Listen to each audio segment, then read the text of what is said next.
bastante pobre, mas ali Deus tem aparecido, Deus tem feito um grande milagre naquela cidade. Júlio Mesquita, querido irmandade, se fazia quase 7 anos que não tinha batismo naquela cidade.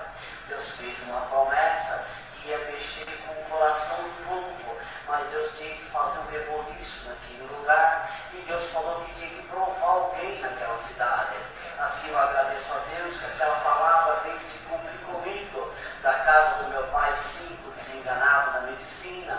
Deus passou lá, libertou todos os 5, ele demandava por canto, eu era paralítico, Deus passou lá e me libertou também. Assim eu agradeço a Deus por quanto aquela palavra teve que se cumprir comigo. Eu fui cometido pela neurisma na cabeça. A neurisma dava muitas crises, muito desmaio. E eu desmaiava na rua, na igreja, na roça, na casa do meu pai. Assim que ele me mandava.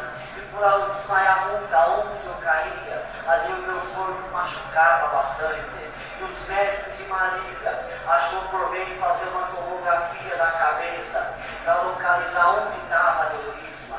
Mas chegando no hospital de Marília, os médicos inverteram as injeções, aplicaram 2 seringas de iodo no meu corpo. O iodo subiu na cabeça, roubou o oxigênio no cérebro. Assim eu vim entrar em coma. E os médicos desesperados, dava choque no meu corpo, aplicava medicamento, o meu corpo não reagia. Me colocaram sobre os aparelhos, da cabeça às pontas do pé. Fizeram muitas coisas, não teve jeito. Passei 2 semanas em coma dentro daquele hospital. Depois de 2 semanas em coma, o médico percebeu que no aparelho o meu coração parou de bater. Já não respirava mais, achando que eu estava morto.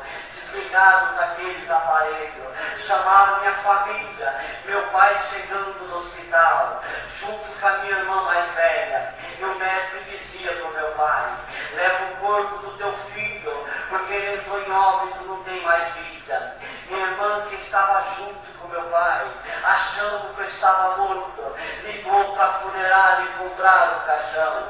Assim que ele demandava, meu pai vem daquela situação, e o médico dizia para o meu pai: teve 2 casos desses no mundo, um na Inglaterra e um na Síria. As 2 pessoas morreu, teu filho é o terceiro.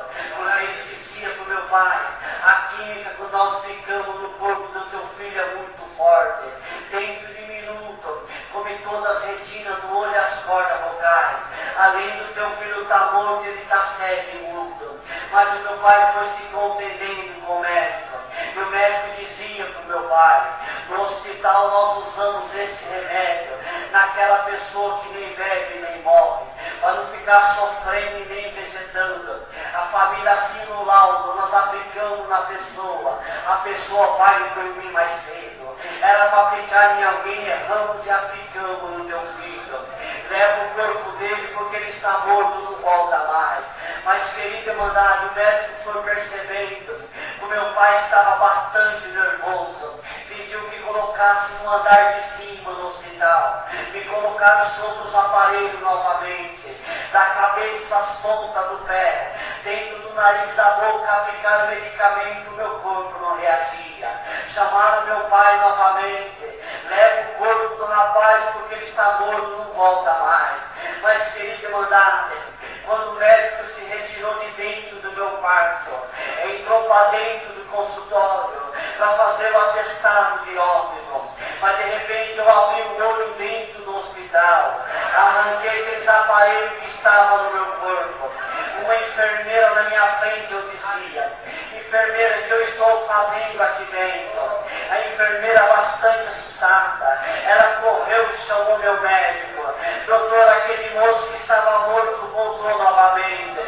O médico correu dentro do meu quarto e o médico dizia: Eliseu, você está me vendo? Eu falei: estou, doutor.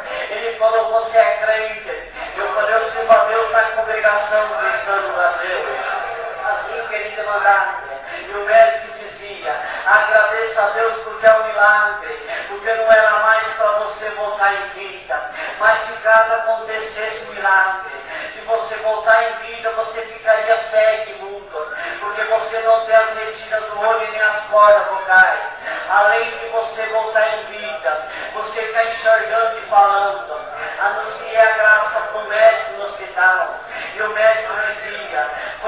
fazer mais alguns exames, para ver se tem medicamento no seu corpo. Mas quando nós vamos perceber, o remédio tinha matado da cintura para baixo.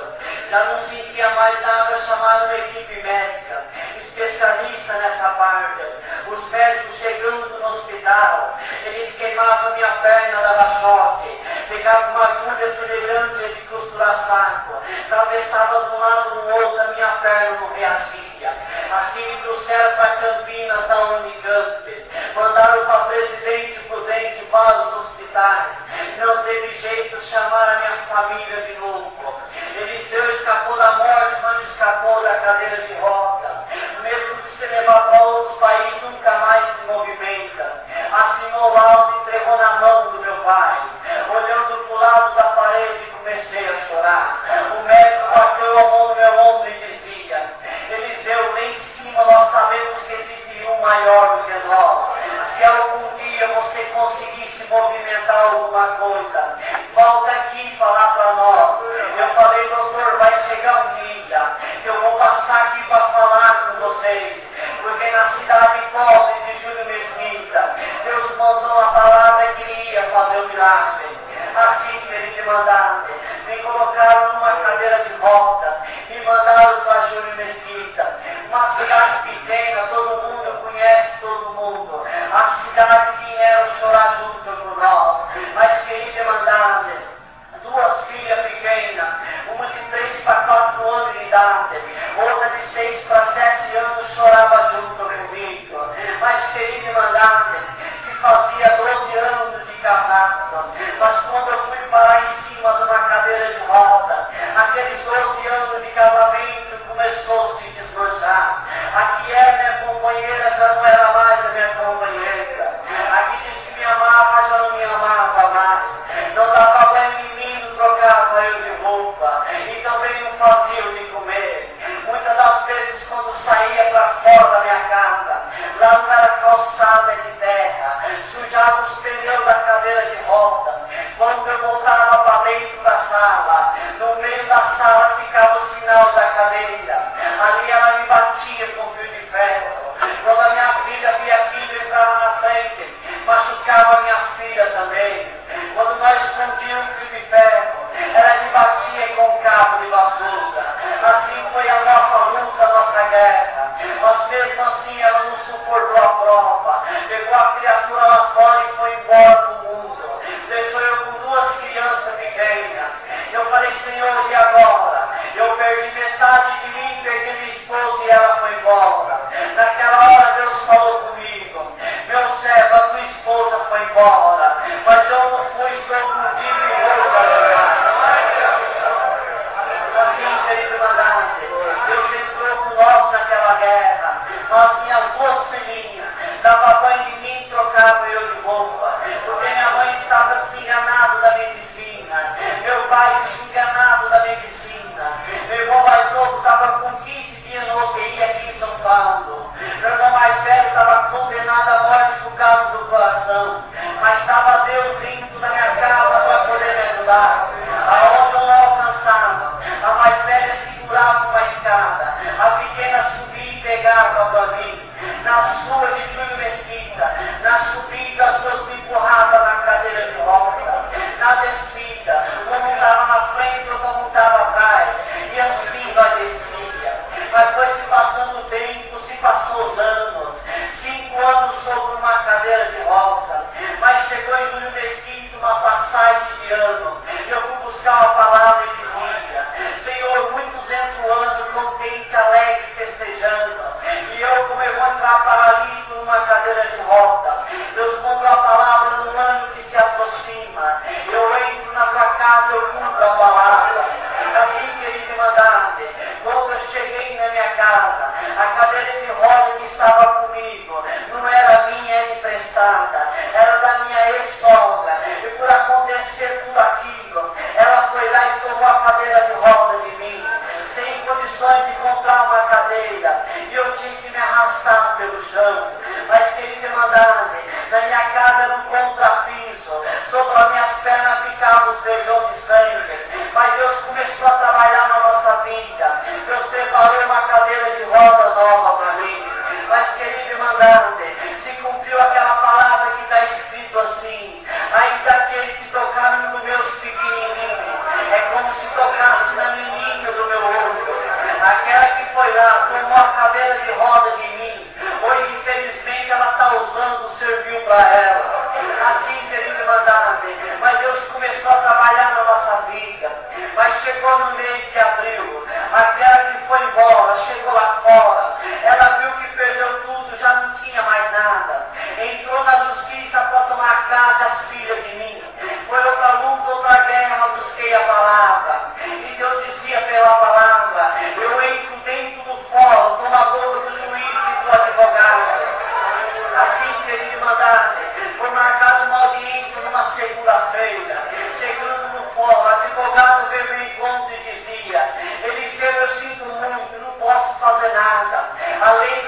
casa.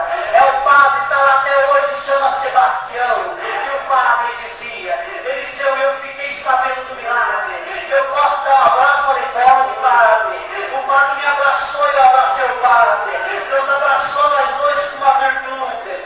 Eu falei, padre, se você sentisse o que eu estou sentindo agora, você daria valor nas coisas de Deus. O padre começou a chorar e dizia, Eliseu, vai chegar um dia que você vai ver dentro da congregação dizendo a Deus. Assim, querido mandante, chegou uma mulher na minha casa em desespero. Ela é pastora de outra igreja. E ela dizia, Eliseu, eu fiquei sabendo do milagre. Deixa eu contar essa obra na minha igreja. Na minha igreja não tem obra, não tem milagre. Eu falei, pode contar na tua igreja. Ela contou esse milagre na igreja dela. 16 saiu da igreja dela e batizou na congregação. Assim, querido mandante, voltei na medicina de Maria. Chamei os médicos e enfermeiros. Eu falei, doutor, vocês lembram? Passou um moço aqui, desenganado por causa do iodo. E o médico dizia assim, ó, ele escapou da morte, mas escapou da cadeira de roda. Esse nunca mais anda. Eu falei, então, doutor, aquele moço que passou na cadeira de roda, hoje se encontra de pé na sua frente. E o médico dizia, não, moço, paralítico não anda, prova para nós. Eu tirei o documento do moço e peguei na mão do médico. Puxou o relatório no computador, olhava no meu documento e dizia, Eliseu, é você mesmo? Conta como aconteceu isso. Eu contei um milagre para os médicos e enfermeiros. Eles começaram a chorar. E o médico dizia, Eliseu, não deixa do seu Deus por nada nessa vida. Porque agora nós cremos que existe Deus na congregação também. Assim, querido mandante, Júnior Mesquita, quase 7 anos que não tinha batismo. Deus fez comigo por isso muito grande, através desse milagre. Dentro de um ano que Deus me tirou da cadeira de roda, Deus preparou 8 batismos naquela cidade. Assim, querido mandante, quando Deus tem que dar uma coisa para o teu filho, Deus dá coisa de primeiro. Deus me deu 2 pernas novas para mim. Hoje não tem nenhuma cicatriz na minha perna. Assim, querido mandante, para Deus completar esse milagre,